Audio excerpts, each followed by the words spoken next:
intervention, je vais l'articuler autour de 3 points.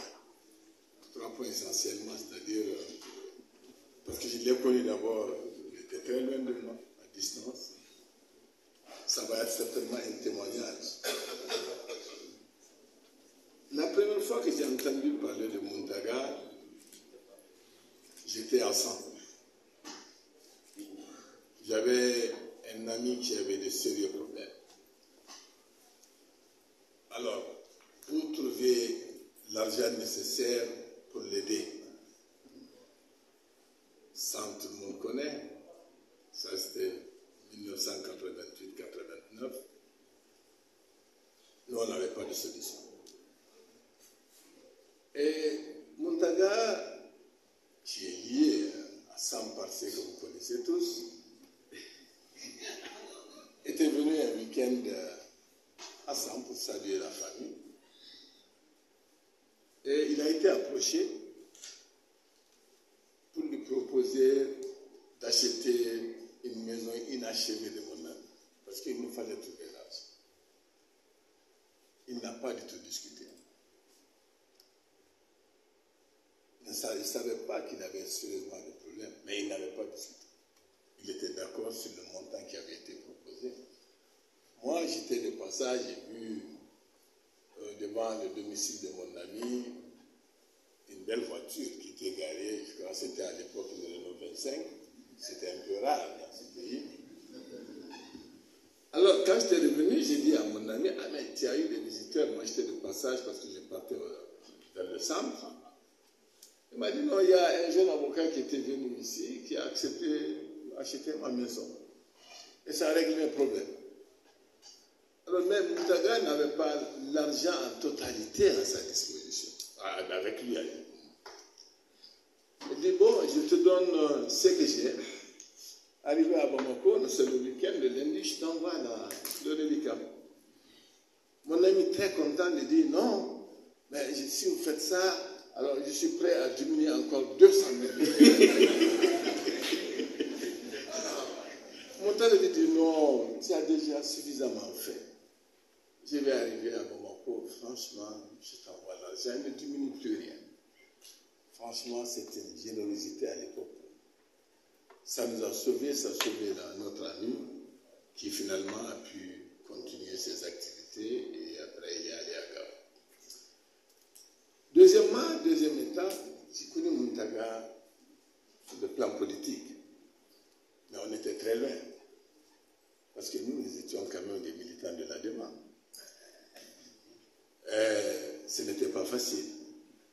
Et cette rivalité dont tu as parlé tout de suite, Salama qui était là, moi je l'ai commencé à 100, où le CENID association était dirigé par un autre Muntagata, qui était aux assurances, et moi, j'étais le premier responsable de l'ADEMA association à 100. Alors, après les événements de mars 91, on s'était retrouvés sur le terrain, il fallait faire vite. Chacun voulait occuper le terrain. Donc cette rivalité pour moi a commencé là-bas et cette rivalité s'est déplacée avec moi ici au siège de l'ADEMA.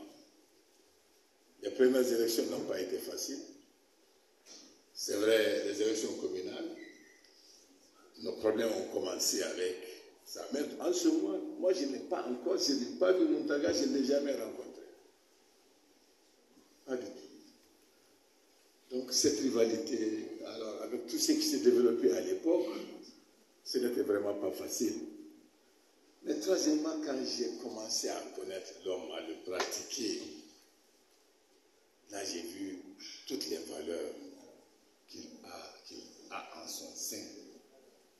Des valeurs d'humilité, de générosité, de courtoisie.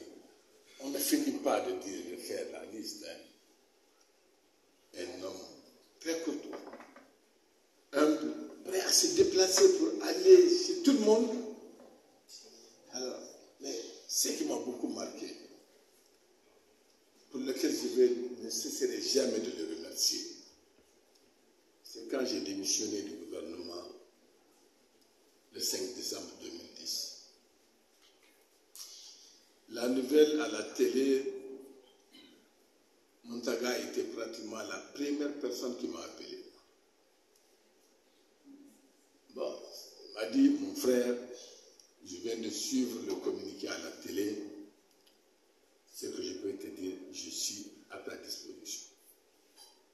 Pour quelqu'un qui avait à l'époque tous les problèmes, comme on le dit, on le reconnaît ses vrais amis quand on a des difficultés. Et là, on a commencé à parler, nous avons commencé à nous rencontrer, à échanger sur les différentes questions, les différents problèmes. Il a décidé d'être mon avocat. Il s'est commis lui-même. Il m'a dit, je suis à ta disposition pour tout le reste. Et nous avons continué.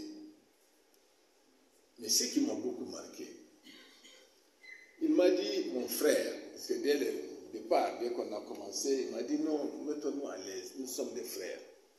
Il n'y a pas de vous entre nous. Alors, quand on a continué, on est arrivé à un niveau, ce qui m'a beaucoup marqué, il me dit, ça fait 25 ans que je n'ai pas porté la robe pour défendre quelqu'un ici à Bamako. Mais je te le ferai, toi, mon frère.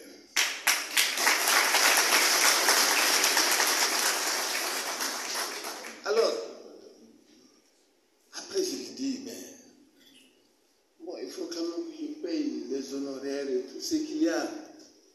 Il me dit, pas un seul franc. Je me dis, mais vous avez des collaborateurs, vous travaillez avec des jeunes avocats qui sont avec vous, mais ils ont besoin quand même de... Il me dit, non, je le ferai de ma poche.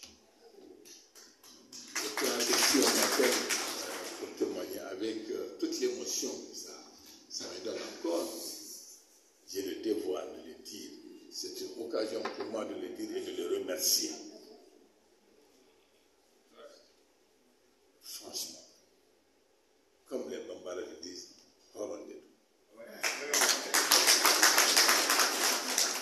je le dis aux gens, j'ai dit pour connaître Montaga, il faut le pratiquer, il faut être avec lui, échanger avec lui. C'est comme ça que vous allez connaître l'homme. Mais il y a beaucoup de choses qui avaient été développées à Montaga. Mais c'est comme ça aussi la vie. Il faut être persévérant, il faut résister. Et que Dieu vous donne encore la force de résister. Parce que ça ne finit jamais. Comme on le dit, la vie c'est un combat et vous allez continuer le combat. Et nous allons le continuer ensemble. Merci beaucoup.